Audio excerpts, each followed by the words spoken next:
Adelante, por favor. Gracias. Bueno, muy buenos días y muchas gracias por la invitación, maestra Claudine, y a todos los integrantes del Grupo de Investigación de Cuidado.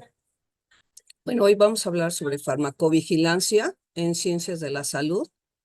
Y bueno, vamos a ir transitando primero qué es Ay, no me deja pasar. Ok. Bueno, vamos a empezar primero definiendo qué es la farmacovigilancia. La OMS nos dice que la farmacovigilancia es la ciencia donde se realizan aquellas actividades relacionadas con lo que es la detección, evaluación, comprensión y prevención de todos los efectos adversos o reacciones adversas relacionadas con el uso de los medicamentos. Existen otro tipo de definiciones como en el caso del área de la salud pública, nos dice que esta es una actividad destinada a la identificación, a la cuantificación, a la evaluación y prevención de riesgos asociados al uso de los medicamentos. Una vez que eh, a veces pensamos que una vez que salen a comercialización, pues estos están libres de riesgos ya que cuentan con un registro sanitario en el cual este registro pues se supone que ya pasó por varias etapas donde se evaluaron ciertos riesgos o ciertas etapas de seguridad y eficacia de los medicamentos. En nuestro caso, bueno, pues la autoridad para controlar todo esto de la farmacovigilancia y todos los registros sanitarios es la COFEPRIS, que es la Comisión Federal para la Protección de Riesgos Sanitarios. Y bueno, pues también dentro de su página, la COFEPRIS nos define pues que la farmacovigilancia tiene que ver con las actividades relacionadas con detección, evaluación, comprensión, prevención de los eventos adversos, sospechas de reacciones adversas y eventos atribuibles a la vacunación o inmunización. A veces también, como pasó en el COVID, pues bueno, era una vacuna que primero salió con un uso restringido. Esto quiere decir que todavía no contaba con un registro sanitario ante la COFEPRIS ni ante otra instancia como, por ejemplo, en Estados Unidos, la instancia reguladora de medicamentos es la FDA. En el caso de la Comunidad Europea es la EMA, que es la Comunidad Europea o la Agencia de Medicamentos Europeos. Entonces, bueno, en el caso del COVID, decíamos, salió con un uso restringido. Entonces, por eso cuando a nosotros nos aplicaron la vacuna, pues nos dieron una hoja donde poníamos nuestro nombre, nuestra edad, el lote de la vacuna, el tipo de la vacuna y nos tuvieron ahí esperando 15 minutos para ver si tuviésemos alguna reacción, alguna sospecha de una reacción adversa a la vacuna. Pero bueno, pues no solamente decíamos son las vacunas, también podría ser el material médico o el material quirúrgico, el material que se utiliza en las salas de operación y el uso de los medicamentos, que a veces pensamos que los medicamentos pues, son la panacea, pero también tenemos que tomar en cuenta que los medicamentos, así como curan una cosa, me pueden dañar otros órganos. Por eso es muy importante la farmacovigilancia. Bueno, ¿y cuál es el propósito de la farmacovigilancia? El propósito fundamental es mejorar el cuidado y sobre todo la seguridad del paciente. Esto que en todo lo que tenga relación con los medicamentos, que tenga relación con las vacunas, que tenga relación con todos los dispositivos médicos o del área de la salud. ¿Cuándo debemos de realizar la farmacovigilancia?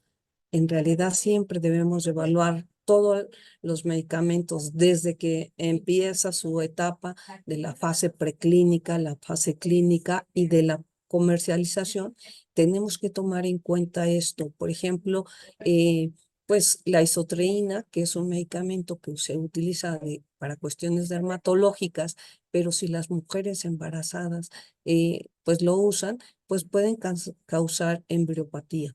Entonces, bueno, pues tendremos que, generalmente todos, pero todos los medicamentos se prueban primero en animales Esa es la fase preclínica. La segunda fase, que son 4 etapas.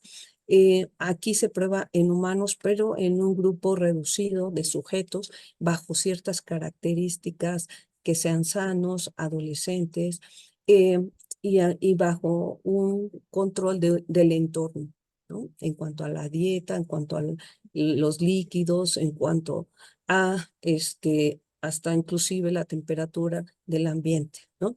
Entonces, ningún medicamento se prueba en niños, ningún medicamento se prueba en mujeres embarazadas, ningún medicamento se prueba en ancianos. Entonces, bueno, una vez que sale al mercado, pues, ¿quiénes son los que lo van a usar? Pues niños, mujeres embarazadas, adultos mayores.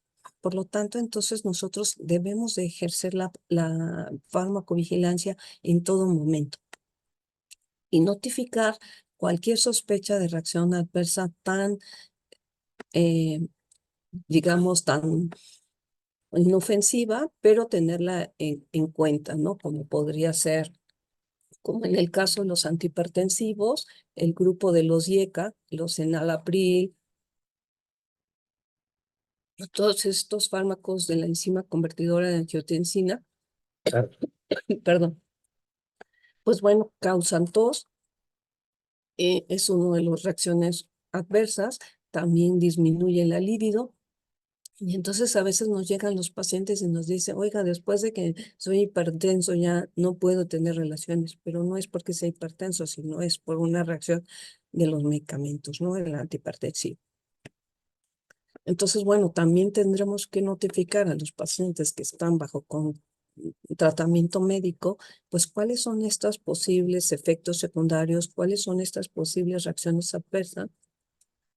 Y en el caso que no estén dentro de la ficha técnica de cada uno de los medicamentos, tendremos que ir anotando nosotros como profesionales de la salud, también como quienes son los responsables, vamos a ir viendo que esta es una responsabilidad compartida, ¿no? Entonces, bueno, ¿cómo surge la farmacovigilancia? Bueno, la farmacovigilancia, pues digamos que hay toda una historia, principalmente esta empieza en 1848 con un joven que solamente se iba a someter a una cirugía para quitarle la uña y bueno, le pusieron como anestesia cloroformo y causó muerte súbita, ¿no? Entonces, bueno, en ese caso, pues nadie se percató que causaba muerte súbita hasta después de que otros reportaron que había muerte súbita en el uso del cloroformo como anestésico. Entonces, bueno, pues ya se mandó como una señal o una alerta de cuáles son las sospechas o reacciones de estos medicamentos o de estos anestésicos. En 1985, Austria se detectaron vinos endulzados con dietilglicol. Entonces, bueno, este dietilglicol causó muchas muertes, ¿no? Esto en principio empezó en Austria, después en 1986 hubo 14 personas muertas tras recibir glicerina contaminada con dietilglicol.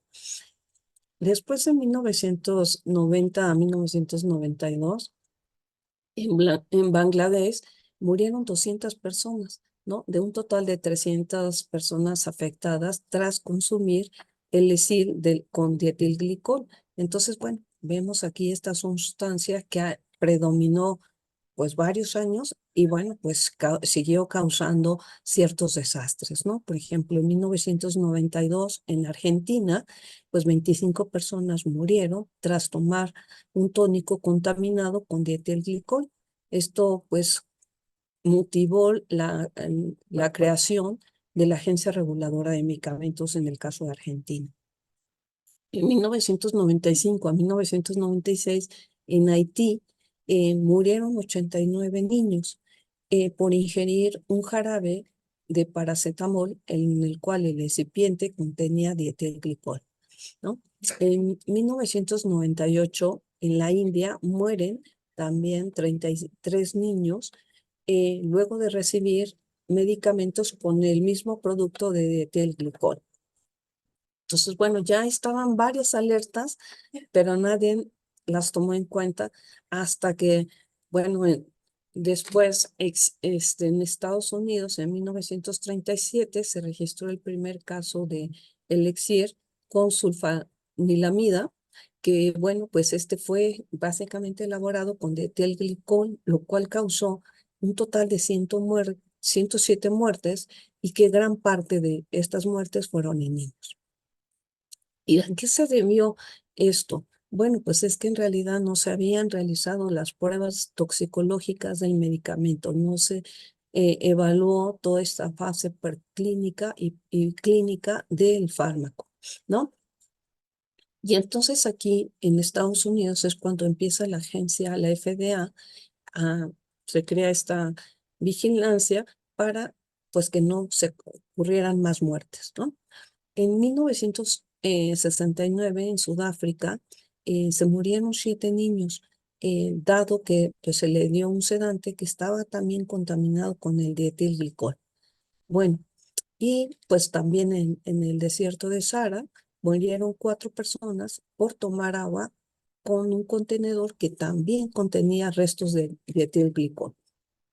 Entonces ya había varias alertas al respecto. Entonces, bueno, en Argentina, en Estados Unidos, se creó la Agencia Reguladora de los Medicamentos. Y bueno, pues es hasta que todo mundo empieza a tomar acciones de la farmacovigilancia con la famosa llamada tragedia de la talidomida, ¿no? Que bueno, pues su origen fue básicamente la preocupación en cuanto a la seguridad de los medicamentos, porque causó lo que le llamamos la focomelia, ¿no? Donde los bebés nacían con esta malformación, donde solamente las extremidades, tanto inferiores y superiores, eran muy cortas. Y bueno, pues, ¿para qué se usaba la talidomida? A finales de los 50 en Europa, este medicamento se utilizaba para tratar la ansiedad y en el caso de las mujeres embarazadas se utilizaba para náuseas y evitar vómitos, ¿no? Y entonces, bueno, pues causó muchas malformaciones, lo que decíamos, la tragedia de la talidomida, que fue la focomelia, que bueno, hubo más de 10,000 niños con estas malformaciones y bueno, pues se retiró del mercado después de estas reacciones adversas, ¿no? Y bueno, pues aquí podríamos tener una gráfica donde tenemos la relación entre niños nacidos con malformaciones producidas por la talidomida, ¿no? Esta es el azulito, es la venta del fármaco de la talidomida. Y bueno, vean cómo estaban las malformaciones antes de la talidomida y cómo estas empiezan a tener una alta incidencia, lo cual aumenta la prevalencia desde 1960 en adelante, ¿no? Y bueno, pues ocurre lo que le llamamos la famosa tragedia de la talidomida. Y bueno, parece inevitable que alguien se lesione como consecuencia de la exposición a nuevos fármacos. Pues en realidad, pues se hacen diferentes ensayos clínicos en las diferentes etapas, pero tampoco eso garantiza que no nos va a causar ninguna lesión o ningún daño. Entonces aquí el compromiso ético pues recae sobre todo en nosotros, que es hacer qué número de afectados está ocurriendo. Y bueno, pues a esto le hemos llamado la famosa farmacovigilancia, ¿no? Y esto lo mencionó Jane Blanc, que el cual fue ganador del Premio Nobel en 1988. En cuanto a las fases de la farmacovigilancia, hay dos: la fase preclínica, que decíamos que esta se utiliza básicamente en animales, y la segunda fase es la fase clínica, que ya aquí, digamos, se hace un análisis en sujetos y se prueban los medicamentos. En la fase 1, pues nuestros sujetos de estudio son voluntarios sanos. Y les decía que, bueno, solamente se utiliza en adolescentes, no en niños, no en mujeres embarazadas, no en adultos mayores, ¿no? Y vean, aquí nuestro tamaño de muestra es muy pequeño, son menos de 20 sujetos. El objetivo es la farmacocinética, donde la farmacocinética farmacocinética, perdón, evalúa la absorción, la distribución, el metabolismo y la excreción del medicamento, ¿no? Y qué tanto nosotros lo controlamos. Entonces aquí se hace un ensayo clínico no controlado.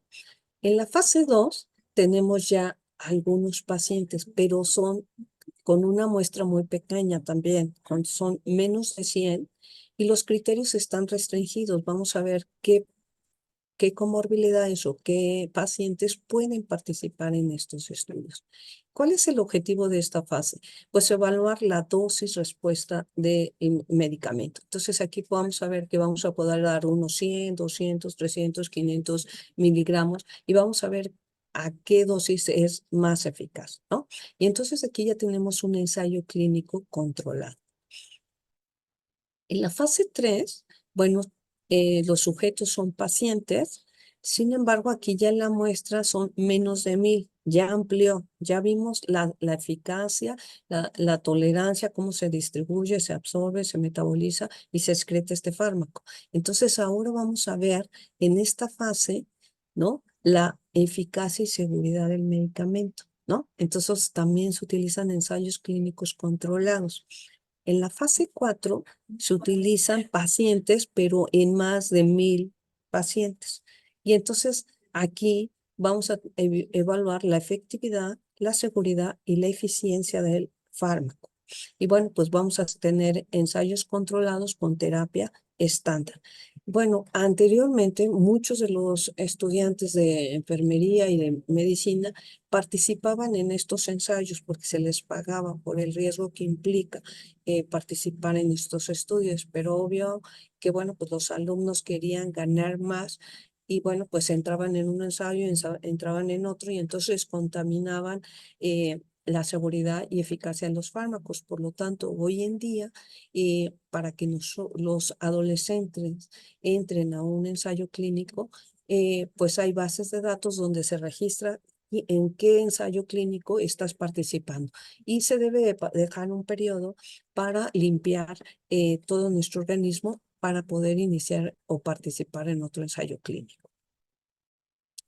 Bueno, también porque debemos de hacer uso de la farmacovigilancia, porque muchos de estos ensayos clínicos son insuficientes, no detectan del todo reacciones adversas o las reacciones son de baja incidencia, son muy pocos que pues, ni los percatamos o pues es una cefalia y pues no pasa nada, ¿no?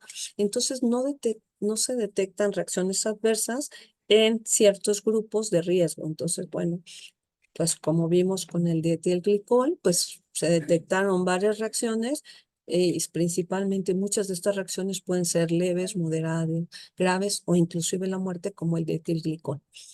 Entonces, bueno, aquí tenemos esa necesidad de darle seguimiento a todos los fármacos, sobre todo después de la comercialización, porque muchos de estos fármacos pues no fueron probados con todas o cada una de las comorbilidades que tenemos o tienen cada uno de los pacientes, ¿no? Bueno, ¿quiénes deben de realizar la farmacovigilancia? Yo les decía hace rato, la responsabilidad es compartida. ¿Y compartida con quién? Con todas las personas que de alguna o de otra forma nosotros estemos tratando o usando estos fármacos. Entonces, ¿quiénes deben de reportar todas estas reacciones? En principio, la industria farmacéutica nos debe de emitir una ficha técnica antes a la COFEPRIS para evaluar los riesgos sanitarios, ¿no? Y por eso entonces se emite un registro sanitario de salud, ¿no? Entonces, pero bueno, pues muchas veces pues no se hizo un seguimiento amplio y entonces, bueno, pues todas estas reacciones como malformaciones congénitas, cáncer y demás, pues no salen en la primera ficha técnica. Entonces, por eso es muy importante ir evaluando constantemente cada uno de los fármacos. ¿Quién es también la responsable? Pues las autoridades sanitarias, ¿no? Tendremos que las autoridades verificar hasta el incipiente, como veíamos, que muchas de las causas de muerte fueron por el incipiente que tenían de donde tomaron el agua del fármaco, etcétera. Entonces, las autoridades sanitarias debemos estar alertas de todas estas notificaciones que nos hagan los familiares, las autoridades, las industria farmacéutica, los pacientes, ¿no?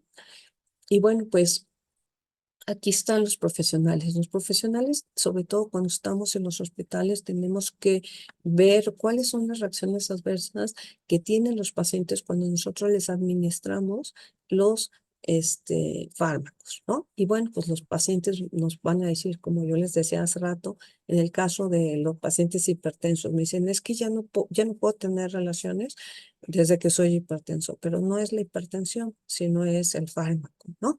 O tengo mucha tos y pues no es que tenga EPOC, no es que tenga TB o tuberculosis, sino que es una reacción o un efecto del fármaco, ¿no? Entonces los pacientes pues les tenemos que informar, pero también ellos nos tendrán que informar de todas estas sospechas, señales de los medicamentos que tengan en su propio ser, ¿no? Y los familiares, porque a veces en el caso de los niños o en caso también de los adultos mayores, pues bueno, nosotros somos los que vemos cuáles son todas estas reacciones que pueden ocasionar estos fármacos.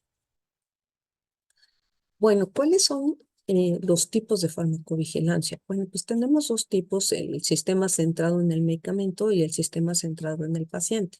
Bueno, en el sistema centrado en el medicamento, pues bueno, aquí lo que se hace es evaluar todos aquellos medicamentos que tienen menos de 5 años en el mercado, ¿no? Por ejemplo, ahorita tenemos muchos antibióticos de cuarta, de quinta generación, y pues bueno, no tienen mucho en el mercado, entonces tendremos que evaluar y todas estas reacciones adversas o eventos adversos, ¿no?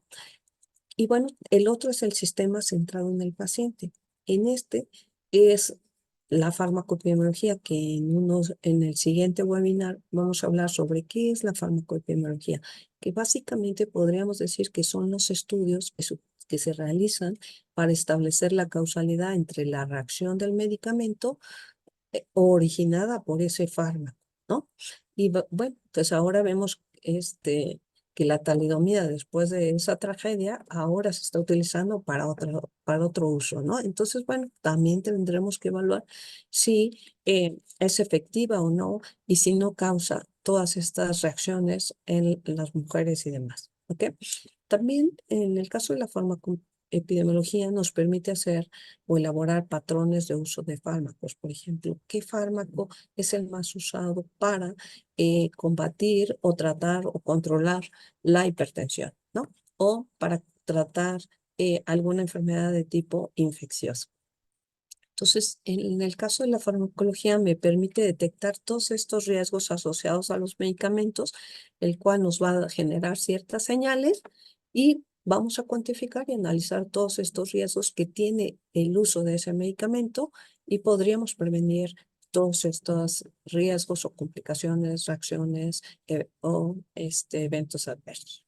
Y bueno, pues para esto nosotros tenemos que generar propuestas en cuanto a la cultura, ¿no? De que los medicamentos no son la panacea, que los medicamentos, así como curan una cosa, me pueden dañar otro órgano. Entonces, hay que evaluar el beneficio con el riesgo, ¿no? Entonces, tener una balanza siempre del riesgo de los medicamentos.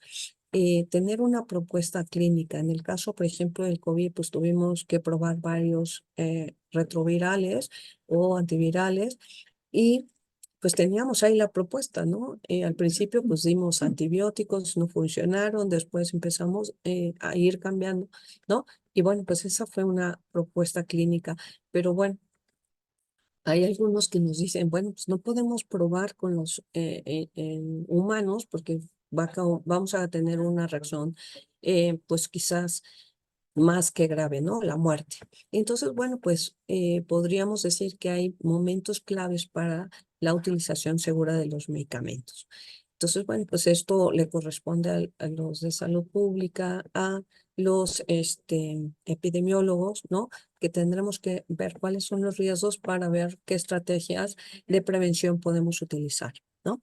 Entonces, bueno, pues gracias a la investigación y a las propuestas científicas como hoy en día, pues la farmacoepidemiología hoy en día, pues somos muy poquitos los que hemos hecho estudios sobre farmacoepidemiología en México. En otros países se han hecho más estudios, sobre todo porque ellos tienen bases de datos más confiables, tienen medios de notificación mucho más exactos y no tienen miedo a notificar todas estas reacciones o eventos adversos.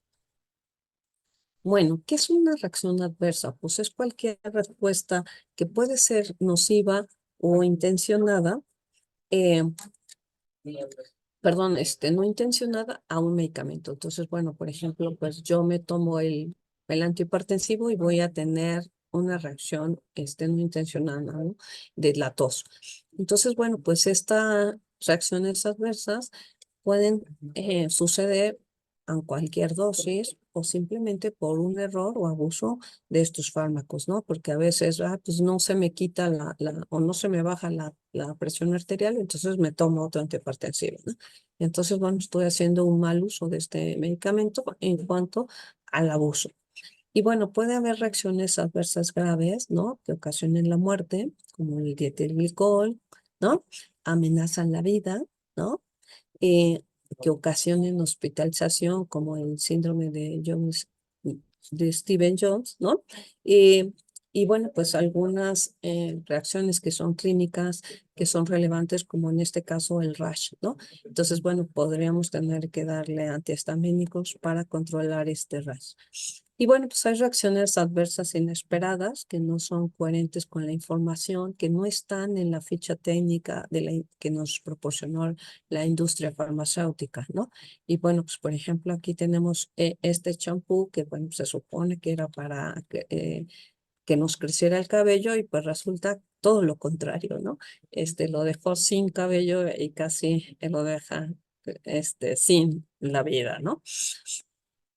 Entonces, bueno, aquí está lo que les decía, otra de las reacciones por el medicamento alupurinol, que el síndrome de Steven Johnson, ¿no?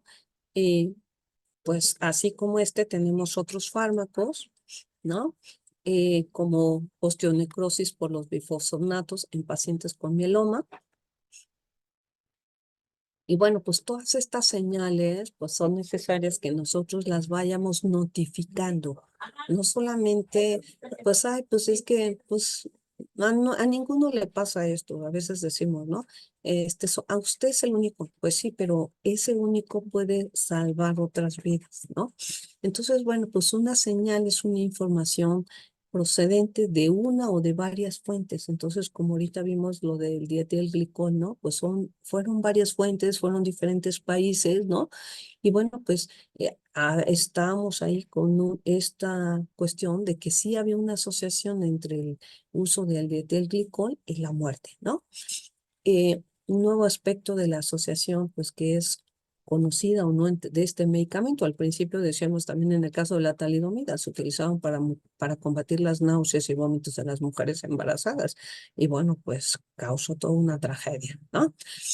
Eh, entonces, un nuevo aspecto de esta asociación puede ser conocida de ese medicamento o puede ser que no, o que también un grupo de acontecimientos pues se vayan analizando para justificar pues cuáles son las acciones que nosotros debemos de realizar, ¿no?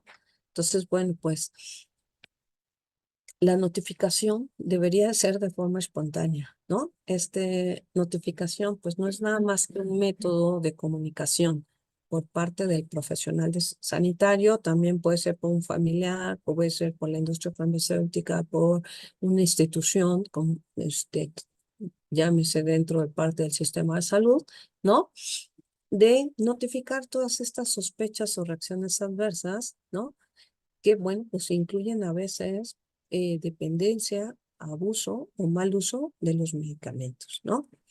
Y bueno, pues ustedes vieron que ahora tenemos que tener un mayor control, que todos los antibióticos se venden bajo receta médica porque nosotros hemos hecho como profesionales de la salud un mal uso y también como paciente hacemos un mal uso de los antibióticos, ¿no? Tenían secreción nasal y entonces, bueno, pues no sabíamos si la rinitis era bacteriana o viral y entonces, bueno, pues lo que hacíamos es darle antibiótico, ¿no? No tendremos que esperar para ver qué características tiene, si esta es transparente, si es amarilla, si es verde, etcétera, ¿no? Entonces, para poder recetar un antibiótico. Entonces, bueno, pues ya se tomaron algunas acciones, quizás a tiempo o a mediado plazo, ¿no? Entonces, bueno, ¿cómo debemos de hacer esta notificación? Bueno, pues hay un formulario que le llamamos la tarjeta amarilla, ¿no? Y bueno, pues en este formulario lo que se notifica pues son todas estas sospechas de reacciones adversas.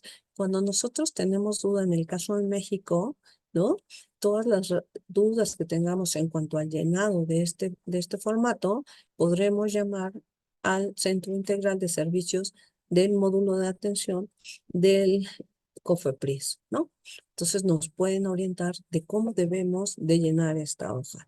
En realidad no es tan complicado, ¿no? Esta notificación, lo que vamos a notificar son datos del paciente como su nombre, su edad, su sexo, el peso, ajá, qué medicamentos está tomando, ¿no? Y qué otros se tiene además, ¿no? ¿Cuándo comenzó y cuándo dejó este medicamento? ¿Cuáles fueron las reacciones que tuvo al consumir u otro medicamento, ¿no? Generalmente siempre les preguntamos si ha tomado otro medicamento más del tratamiento que habitualmente tiene, ¿no? ¿Cuándo empezó con esas reacciones y cuándo, en teoría, sí es que termina? ¿Quién notifica? Es muy importante, ¿no? El nombre, el, si, qué profesión tienes, la especialidad, de qué hospital o qué centro de salud estás en tu trabajo, ¿ok?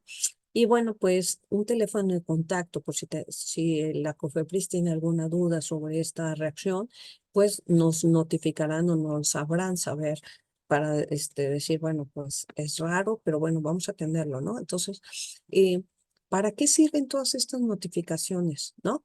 Pues bueno, pues sirven para mandar también a los profesionales alertas para que todos estemos verificando estas señales, ¿no? Y bueno, pues les decía que debemos de notificar pues todas las sospechas de reacciones adversas de medicamentos, ya sean graves o inesperadas, o reacciones del medicamento, sobre todo nuevos, y a veces ni tan nuevos, ¿no? A veces también han pasado ya muchos años en el mercado y pues no, después de X años se retiran del mercado por los efectos o las reacciones que tienen estos medicamentos. Y bueno, pues a veces los profesionales o las personas decimos que tenemos 7 razones para no notificar. Uno, pues creer que solo se comercializan fármacos seguros. Y la verdad es que no es cierto. Eh, Necesitamos hacer una evaluación toda la vida de todos los medicamentos, ¿no? El otro, no notificamos por miedo a sufrir denuncias, ¿no? Decir, ay, ¿cómo se te ocurre denunciar esto? ¿No? Y entonces, bueno, pues nos sentimos culpables. Otra razón es recoger todos los datos y publicar esto que vamos a ver, es la hoja amarilla, pero la COFEPRIS necesita enviar un boletín donde mande todas estas señales o alertas o inclusive el retiro de este medicamento, ¿ok? Y bueno, pues a veces también no lo hacemos por miedo a hacer el ridículo, por notificar, ay, es que toma agua y le da cefalea, ¿no? Estoy inventando ahorita, pero podría ser cualquier otro medicamento, ¿no? Hay algunos, por ejemplo, el ibuprofeno, que es un antiinflamatorio, a algunos les causa evacuaciones líquidas, ¿no? Entonces, bueno, pues es una reacción y diríamos, ¿qué tiene que ver, no? Pero sucede, ¿ok? Entonces, bueno, el otro es que, bueno, pues por letargia, por flojera, no hacemos estas notificaciones que podrían salvar muchas vidas. Y bueno, pues el flujo de la información puede ser tan diferente dependiendo de nuestra instancia reguladora, como puede ser en el caso de Estados Unidos, la FDA, en el caso de Europa, la EMA, en el caso de nosotros, la COFEPRIS, ¿no? Y bueno, pues, por ejemplo, en el caso de España tienen algo que le llaman también el FEDRA, que va notificando todas estas reacciones adversas. Estas a su vez las notifica la OMS, que bueno, pues ahí hay muchos países que formamos parte de este grupo de salud, ¿no? Y que en este caso en la OMS son 81 pacientes, 81 países, perdón. Y en el caso de la EMA, pues son 27 países que están dentro de esta agencia reguladora. Y bueno, por eso es muy importante los estudios farmacoepidemiológicos y el análisis, para hacer un análisis y cuantificación de los riesgos de cada uno de los medicamentos. Y bueno, pues yo les decía hace rato que los medicamentos me puede curar, no sé, a lo mejor tengo cefalea, pero pues me puede dañar el hígado, me puede dañar el riñón. Entonces, por eso es muy importante dar seguimiento de todos y cada uno de los medicamentos. Y bueno, pues, ¿qué encontramos en la farmacovigilancia? ¿Cuál es la gravedad de las notificaciones? El 78% de las notificaciones de reacciones pues son no graves, ¿no? Pero pues un 22% sí son graves. Entonces sí es necesario que, bueno, pues evaluemos siempre, pero siempre todos los medicamentos, ¿no? Y bueno, pues el conocimiento previo de las notificaciones, pues algunas ya las conocemos a través de las fichas técnicas, algunas son referencias como ocasionales de que hay alguien publicó que este X medicamento causa este síndrome, ¿no? Y otras pues se desconoce totalmente. Entonces, bueno, sí es muy importante ir llevando todo un registro, ¿no? ¿Cuáles son los problemas detectados? Pues bueno, una vez que, dependiendo de la severidad o la gravedad que causa esta reacción, podemos también inclusive retirar del mercado los fármacos, ¿no? Y bueno, pues aquí tenemos, por ejemplo, la verapliprida, perdón, que fue retirada, ¿no? En el 2005. Puede ser que esté retirada el medicamento en un país, pero en otro no. Entonces, bueno, pues sobre todo si ya hay una retirada en un país y si se está usando en otro, tendremos que tener mucho más control o mayor vigilancia de este fármaco, ¿no? Sabemos que, bueno, muchos de los medicamentos pues se metabolizan a través del hígado, entonces, bueno, pues son hepatotóxicos, ¿no? Entonces, bueno, pues como por ejemplo la nimesulida es hepatotóxico, eh, y muchos de estos fármacos pueden dañar tanto el hígado como el riñón, porque por el riñón generalmente gran parte de los fármacos se elimina, ¿no? Entonces, bueno, pues hay hepatotoxicidad o podría causar otros síntomas como el parkinsoniano por la sinalcina o la flunaricina, ¿no? Y bueno, pues esto ya se había reportado desde 1989 y así, ¿no? Pero quizás habrá muchos de estos medicamentos que quizás también, inclusive en nuestro propio país, existan todavía. Entonces, bueno, pues todas estas agencias reguladoras tenemos que tener, pues, toda, digamos, la atención necesaria para ver primero que todo medicamento, todo dispositivo médico, pues cuente con este registro sanitario, ¿no? Sin embargo, esto no es garantía de que el medicamento no me va a causar ningún daño, ¿ok? Entonces, bueno, pues hay una intervención administrativa donde, bueno, pues tenemos que valorar el uso hospitalario, los diagnósticos hospitalarios, cuál es la prescripción de ese medicamento, por qué especialistas es el que lo está prescribiendo y tener un control de este medicamento, ¿no? Para ver, pues, si es necesario suspenderlo o revocar inclusive este registro sanitario del medicamento. Y bueno, pues las industrias, decíamos, ellas primero pues hacen todos estos estudios en la fase preclínica, en la fase clínica, y bueno, pues emiten también una ficha técnica, pero esa ficha técnica pues no es, digamos, del todo exacta, ¿no? Entonces van cambiando y conforme va pasando puede ser carcinogénica, mutagénica, etcétera, ¿no? Entonces, la industria tiene la obligación de notificar también si a través de todos los estudios que ellos siguen realizando, porque también ellos van modificando las fórmulas o pueden registrar ese mismo medicamento para otro uso. Entonces, bueno, pues todas estas notificaciones de reacciones graves o inesperadas de sus productos, pues lo deben de notificar pues 15 días naturales de que reciban la información. Entonces, bueno, pues hay informes periódicos de seguridad y bueno, pues hay que difundir todas estas fichas técnicas a todos los profesionales de la salud para que estemos al tanto, ¿no? ¿Y cómo se hacen estas publicaciones? En el caso de nuestro país, pues hay un boletín de esta tarjeta amarilla que hemos visto anteriormente y se envía a todos los profesionales estos boletines, ¿no? En versión electrónica y si no nos llegan a nuestro correo o si no nos llegan a nuestra institución, nosotros podemos entrar a la página de la COFEPRIS para buscar este boletín de farmacovigilancia y tecnovigilancia, ¿no? Y entonces nos va informando, pues, cuáles son estas señales de o alertas de X medicamento que existan, ¿no? Y bueno, pues por ejemplo aquí sarcásticamente dice, ya le dije que esta medicación tenía algunos efectos secundarios, pero el caso es que usted está mejor. Ahora haga favor de dejar de ladrar y repita hasta su cama, ¿no? Entonces, bueno, pues un efecto fue este vociferar en ladridos.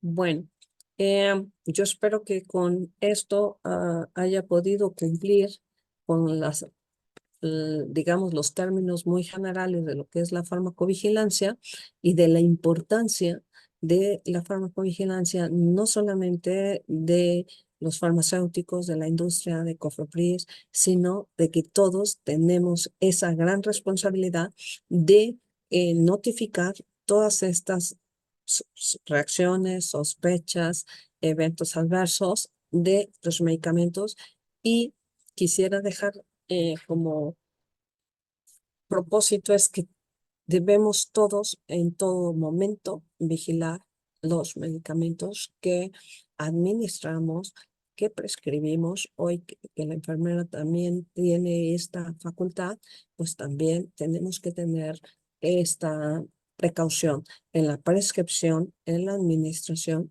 y bueno, tener un seguimiento, ¿no? A veces no les preguntamos a los pacientes qué pasó cuando les damos un nuevo medicamento. ¿Ok? Bueno, por mi parte sería todo. No sé si tengamos algunas preguntas o comentarios al respecto. Creo que no está Vamos a, extendido. sí, vamos a, sí, si nos permite, doctora Alba, ya eliminemos la presentación para Ujú. pasar al de preguntas, por favor. Bien, pues agradecemos la brillante intervención de la doctora de la Alba y abrimos un espacio para preguntas, por favor. Quien quiera hacer alguna pregunta a través de la plataforma, le solicitamos, por favor, levanten la mano y le cederemos la palabra a través de su micrófono. Quien no, pues a través del chat puede también escribirnos la pregunta y con mucho gusto la doctora nos responderá.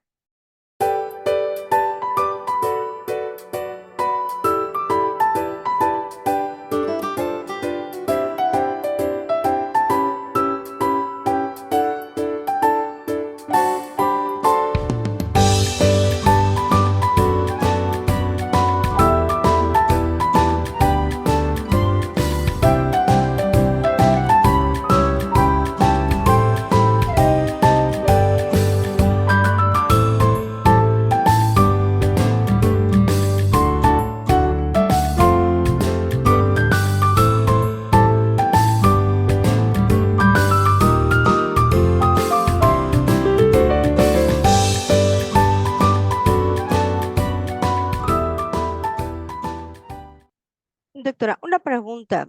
Eh, Cuando se identifica un medicamento, ya que enfermería es el personal de salud quien eh, definitivamente se dedica más a la administración como parte del cuidado, ¿cuáles son los pasos que se deben seguir para poder, a través de esta farmacovigilancia, reportar el evento adverso?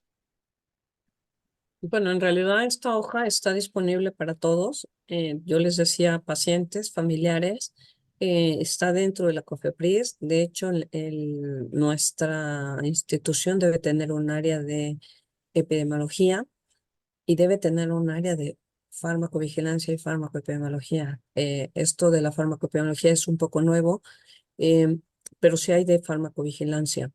En cada área de epidemiología, entonces ellos deberían también, podrían hacer la notificación. Lo ideal es que no se lo pasemos a ellos, sino que nosotros lo hagamos directo por si hubiera alguna duda, ¿no? Por parte de COFEPRIS o del grupo de COFEPRIS, podamos hacerlo de forma directa, pues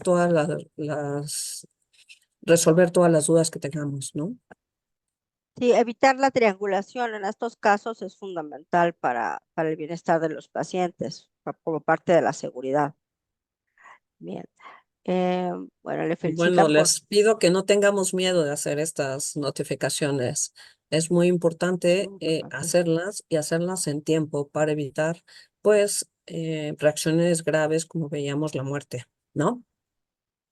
Así es, puede haber algunas reacciones que pueden ser mínimas, pero finalmente también podemos tener reacciones en las cuales esté en peligro la vida de los pacientes.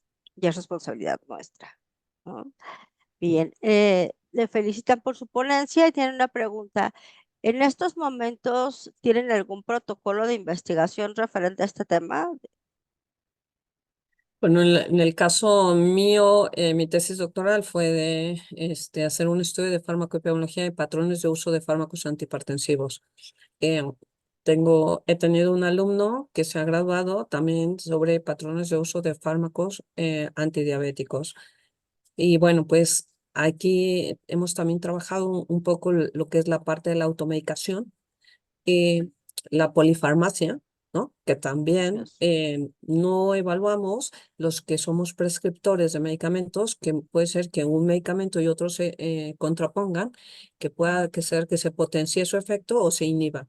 Entonces, pues a veces les decimos a los pacientes también, ah, pues tiene 10, tómeselos todos juntos. Y entonces, bueno, no, así no funciona también la eficacia de los medicamentos.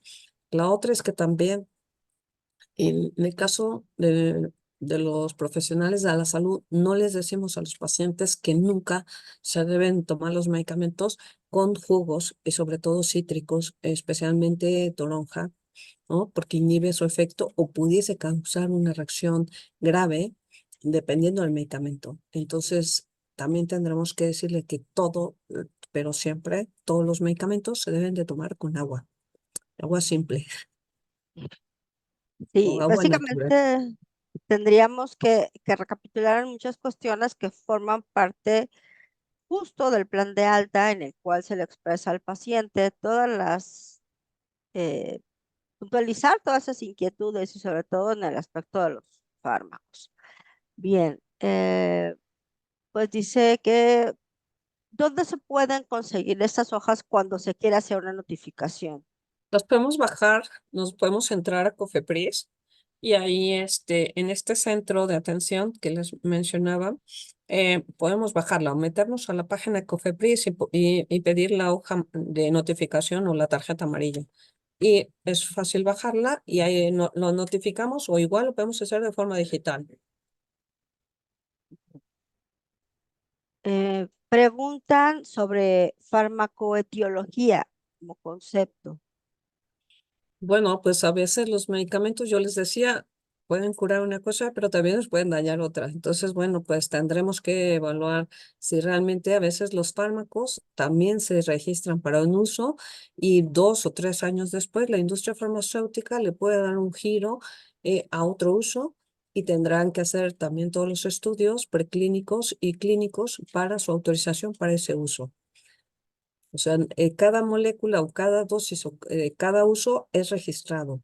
no es, aunque ya esté registrado para, no sé, por ejemplo, el Viagra, pues al principio se utilizó como un medicamento para disminuir o aumentar la potencia sexual, ¿no? Y posteriormente, pues se vio que no era efectivo, pero era más efectivo para el crecimiento de cabello, ¿no? Entonces, bueno, pues se retiró del mercado ese uso y se dio otro uso. Bien, Carlos, muchas gracias. Muy bien. Doctor Carlos Lépez, le pedimos activar su audio, por favor. Argentina para los colegas de México. Felicitaciones por la ponencia realmente y por la organización que están llevando en tener temáticas de interés, de vanguardia y fundamentalmente de utilidad. Quisiera hacer una consulta respecto de los procesos de trazabilidad que tienen en relación a los medicamentos o fármacos, más allá de la lista de medicamentos esenciales que dispuso la Organización Mundial de la Salud en conforme el análisis de los tipos de medicamentos específicos y esenciales que para una población no pueden faltar como recursos indispensables. La consulta tiene que ver con la trazabilidad de los medicamentos que son exportados o provenientes de fuentes de otros países o laboratorios internacionales, ya que recuerdo la reunión de la Red de Bioética de la UNESCO acá en Argentina y que también se hizo en distintos países de la región respecto de la promoción de la producción pública de medicamentos. En el caso de la comparación, en Argentina tenemos algunos centros productores de farmacoproductores y otros limitados, pero de México desconozco la lógica de cómo está pensada el proceso de inversión en la producción pública de medicamentos y si tiene el mismo recorrido de trazabilidad respecto de los medicamentos importados que son adquiridos y si ingresa con el protocolo claramente en español y en inglés y bueno, y en los demás idiomas en el que tenga que venir el ensayo farmacoclínico que se hizo para poder estar autorizado por la entidad sanitaria correspondiente que habilita su uso a nivel del país. Y esa sería la pregunta en términos de la trazabilidad y estas políticas regulatorias. gracias por tu pregunta, es muy atinada. Bueno, sí hay un listado de fármacos que se utilizan, que es emitido por el Consejo de Salubridad General de este país. eh, y a su vez se va adecuando dependiendo del nivel de atención. Puede ser que no sea necesario para este nivel, pero sí para el siguiente. Entonces sí hay como un listado de cuáles son los fármacos que pudiesen utilizar. En teoría, la COFEPRIS es la que regula toda la importación de todos los medicamentos, así como la exportación de los medicamentos, que sí deben de tener todo este lenguaje en español y deben contar con todos los estudios. Yo anteriormente estaba en COFEPRIS y lo que se hacía es que para emitir un registro sanitario tendría que tener todos estos ensayos clínicos, estar avalados también por la FDA o por la EMA, ¿no? Era como requisito fundamental o necesario para poderse registrar en este país. Entonces, además de que tenían que hacer todos los estudios toxicológicos, la industria farmacéutica, para evaluar pues, todos estos riesgos y evaluar pues, su farmacocinética, la farmacodinámica, perdón, también la eficacia y la seguridad, ¿no? Sabemos que no podemos garantizar la eficacia y la seguridad al 100%, pero bueno, pues para ese uso y para ese momento es seguro, ¿no? Como en todos los países creo que esto sucede así, ¿no? Entonces, por eso la importancia de hacer una farmacovigilancia todo el tiempo, todos los medicamentos, aun cuando estén autorizados. No sé si con esto te he respondido, Carlos. La respuesta es muy claro realmente. Y bueno, y después también si tienen reporte de medicamentos,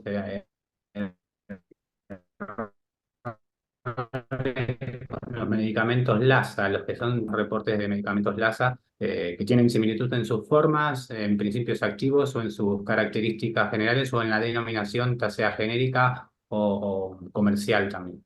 Sí, de hecho, la COFEPRIS y hoy en día también hay una normatividad que todo médico o toda enfermera tendrá que prescribir el ingrediente activo para que la población igual, por una cuestión económica y de accesibilidad también, podríamos decir geográfica, estén disponibles pues unas medicamentos, digamos, intercambiables o genéricos, ¿no?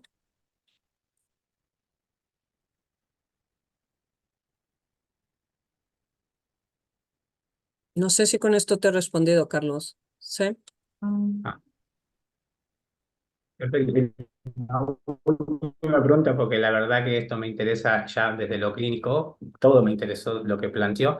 ¿Existe protocolos en las guías de buenas prácticas en relación al abordaje del cuidado avanzado de heridas y se utilizan apósitos inteligentes de cicatrización que tienen principios activos medicamentosos, lo que se llaman, apósitos bioactivos porque tienen algún componente químico por ejemplo, tienen liberación de iones de plata para controlar el biofilm, la colección bacteriana. Y la verdad que como eso se utiliza en términos también en el en el domicilio y también en las instituciones de salud, la práctica, bueno, por lo menos en Argentina, la enfermera no puede prescribir medicamentos, sí puede hacer uso del mismo una vez prescrito por el facultativo médico. Entonces, existen distintos países que tienen la sistemática que la enfermera selecciona dispositivos o recursos como son tecnologías de cicatrización que tienen medicamentos y por lo tanto hay que advertir también los procesos de farmacovigilancia, como usted lo menciona, conforme los problemas más de la seguridad o de los cambios que pueda producir de respuestas, ya sea profilácticas o teratogénicas que pueda provocar en el sujeto que recibe ese tratamiento. Y tiene que ver con ese tipo de cuestiones, por lo menos aquí está difuso, es ambigua la situación en Argentina respecto de la autorización en el uso de este tipo de recursos, aunque se hace como práctica habitual, consumada en el marco de cierto protocolo pero que la verdad que queda sin un reparo legal al respecto. Y yo creo que eso es algo muy importante, tener el respaldo legal, que para eso nos sirven las guías de práctica clínica, como bien dices, y que bueno, pues estas guías lo que hacen es darnos varias alternativas y que nosotros podamos utilizar la que tenga mayor evidencia o la que tenga la mayor recomendación, principalmente para garantizar la seguridad del paciente, ¿no? En México sí hay guías de Perfecto, práctica gracias. clínica sobre úlceras, ¿eh? Entonces, si quieres, igual te las enviamos. Va, Bueno, gracias. gracias. Sí, agregando un poco al tema, sí es muy importante también tener en cuenta estos medicamentos, no solamente cuando son ingeridos vía oral o cuando son administrados, sino esta vía tópica también se incluye desde luego en la presencia de estos eventos adversos que se pueden llegar a suscitar.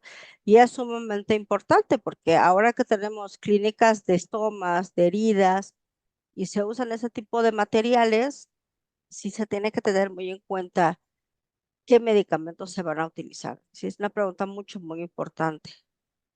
Claro, hay una pregunta que dice que ¿qué pasan con las vacunas caducas? Bueno, pues eh, pierden su efectividad y su eficacia. Que generalmente todos los medicamentos tienen una caducidad de 2 años. Es raro que unos medicamentos tengan más de 2 años.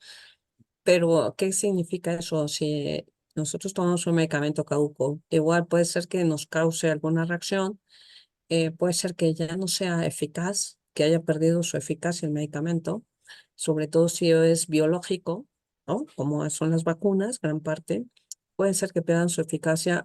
Sabemos que las vacunas pueden tener o perder la eficacia simplemente porque no las transportamos o no las almacenamos bajo ciertas condiciones de temperaturas y demás. Entonces, sí es importante que, pues, respetemos la caducidad de los medicamentos. Algo también que ahorita, qué bueno que me hicieron esta pregunta, porque algo que hacemos muchos los profesionales de enfermería, y sobre todo en el área de urgencias, para no estar sacando los blister y demás, cortamos los fármacos como unidosis. Y entonces, bueno, si hay alguna reacción adversa, el problema es que no sabemos ni qué lote ni de qué industria lo produce, ni cuál es la fecha de caducidad. Entonces, tendría que retirar todo lo que hay ahí porque no sé cuál lote fue.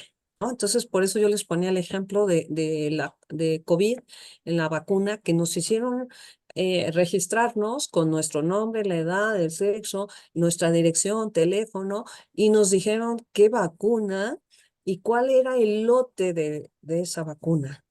Porque si hubiera o se hubiera presentado un evento, lo que se hace es retirar todo el lote de esas vacunas, ¿no? Puede ser que el excipiente esté mal, siempre ha sido muy buen medicamento, pero el excipiente lo cambiaron. Puede ser que ese lote, por el cambio de excipiente, se pueda retirar. Pero si no sabemos y todo lo mezclamos en un vasito y echamos ahí todos los medicamentos o todas las ámpulas y todo lo demás, no sé ni de qué lote ni cuál es la fecha de caducidad y entonces tendría que retirar todo. Entonces, les pido que seamos un poco más conscientes en este sentido y que no hagamos esto, que dejamos todo en su estuche para poder retirar en caso de que hubiera alguna reacción adversa, retirar todo ese lote. Sí, eso es muy importante porque forma parte de la seguridad del paciente, independientemente del aspecto de farmacovigilancia, farmacoepidemiología, la seguridad del paciente, ante todo, implica revisar todas estas medidas, la caducidad, los lotes en los cuales, bueno, pues se aplican, suministran los medicamentos. Es sumamente interesante. Em, Aquí Estoy hay otra pregunta buscando. que nos dicen que como población, ¿dónde podemos realizar este reporte? En la misma institución, en COFEPRIS, en la misma página de internet de COFEPRIS, ahí bajamos la hoja amarilla o el reporte amarillo o tarjeta y también podríamos llenarlo ahí mismo, ¿ok? Y yo les ponía ahí que nos dice nuestro nombre, si somos profesionales o no de la salud, dónde trabajamos, teléfono, cualquier cosa, donde nos puedan contactar para tener más información sobre el medicamento o de la reacción también. Muy bien. Pues al parecer ya no tenemos ahorita preguntas en el chat. Desconozco si tengamos alguna pregunta en línea, si alguien más desea hacer alguna pregunta. Ah, ya tenemos una. Hay pacientes que al mismo fármaco tienen una reacción con el cambio de laboratorio.